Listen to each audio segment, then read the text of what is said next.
Cross Point family, God's grace to you today. I'm making this video on Tuesday morning. You won't be seeing it till tomorrow morning, but I'm making it Tuesday morning, and I wanted to give you just a weather update.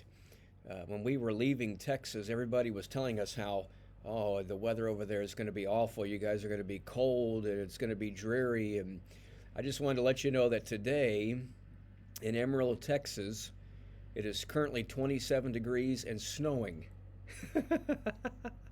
And here it's 73 and I've got the top down. So the Lord provides.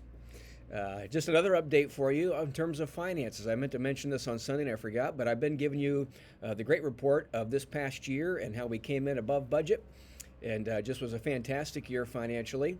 Well, we had a finance meeting here the other night and we looked at the end of the first quarter where we were financially. And at the end of the first quarter, have taken in right at 25% of our anticipated budget. And I'm not very good with math, but I think 25% is pretty close to a quarter. So we're right on track. And so we're excited about that. The Lord is blessing, and I want to thank you for your faithfulness and giving to the ministry of Cross Point Church of the Nazarene. Just some quick updates about this weekend. This is our big Faith Promise weekend. I'm excited about it. I hope you're planning on being there. It's a busy weekend, but it's not just busy work. Each of these activities is very important. And so on Friday night, we're going to get together at 6:30 for a time of praise and worship, and then a time of fellowship with desserts afterwards. And we'll get you out of here by 8:30, probably at the latest. Some people were thinking that we're going to do praise and worship till 8:30, then have the fellowship, but that's not the case.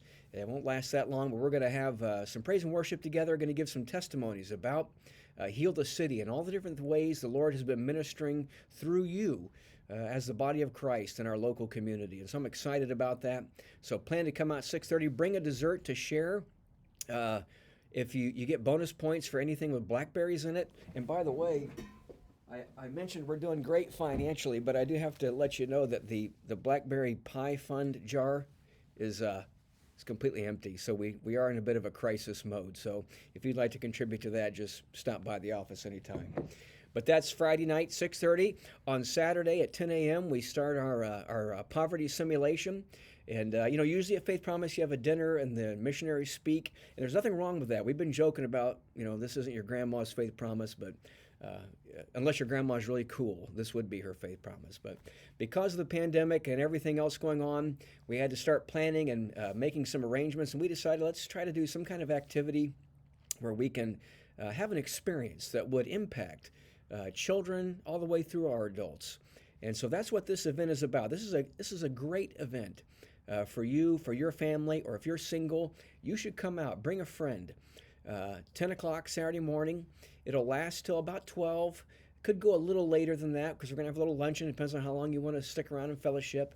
But it'll be a great event and help you understand what it's like to be in somebody else's shoes, to empathize with those who live below the poverty line in our country. So plan to come out Saturday, 10 o'clock, and then Sunday we just have our normal services with our Faith Promise missionaries at 9 and 10:30. And we are going to collect our promise cards. And again, these are not pledges. We're going to let you know how much is promised, but we're not going to send you a letter saying, hey, you're behind on your pledge or something of that nature. This is between you and God. And it's just a promise you make to say, this is what I want to give this coming year, what I feel the Lord wants me to give for the sake of others. And, sometimes people just take one card as a family. Sometimes a family likes to take one for their children, for their teens, and let them talk about what they want to do to give for the sake of others. And you can talk about this any number of 1,000 ways. Sometimes we as a family used to talk about, you get home and nothing's quite ready for dinner and it's easy just to go out somewhere. And that can get pretty expensive, especially when you got 5 of you in the house or more and the kids are getting bigger and they want to eat, ribs and steak instead of, chicken nuggets. And so sometimes we would say, you know what, let's don't go. Let's go ahead and make something here at the house and let's save that $75 that we were going to spend, and let's put it towards Faith Promise. Scott mentioned the fancy coffee drinks, $5 a pop, and some of them are more than that. And so it's just a way to get you thinking about what I can do for the sake of others. And it's a way to help children and teens think about it as well. That here's something I'm going to give up a little bit this year to help for the sake of others. And so we want to encourage you to be thinking about this, praying about it. praying about it as a family, and plan to come in and drop those cards in and we're going to have baskets as you leave.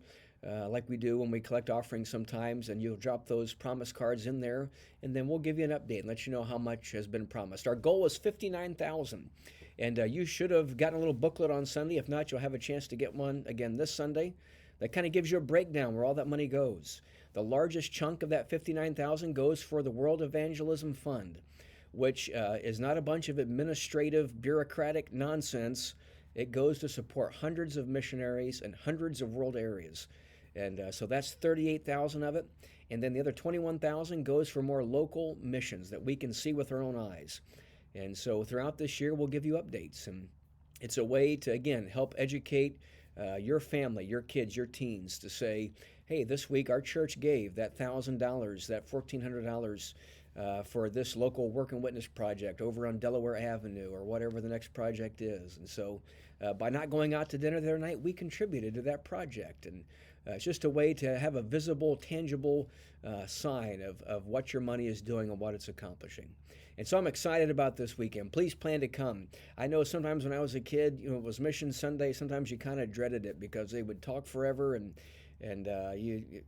sometimes it wasn't the best. But I promise you, it'll be an exciting time. You'll love Reverend Phil and Denise Anderson. They are fantastic missionaries in Cactus, Texas, not somewhere around the world, but right here in our own backyard. They have been missionaries around the world, but they're currently serving in Cactus, Texas, and that's an exciting mission. In fact, I hope next summer, when COVID is long gone, that we might take a witness trip out there as a church, a work and witness trip, and do some projects in that community and let you experience it. So plan to come out this weekend for Faith Promise. God's grace to you. Hope you're enjoying the beautiful Eastern Shore weather today.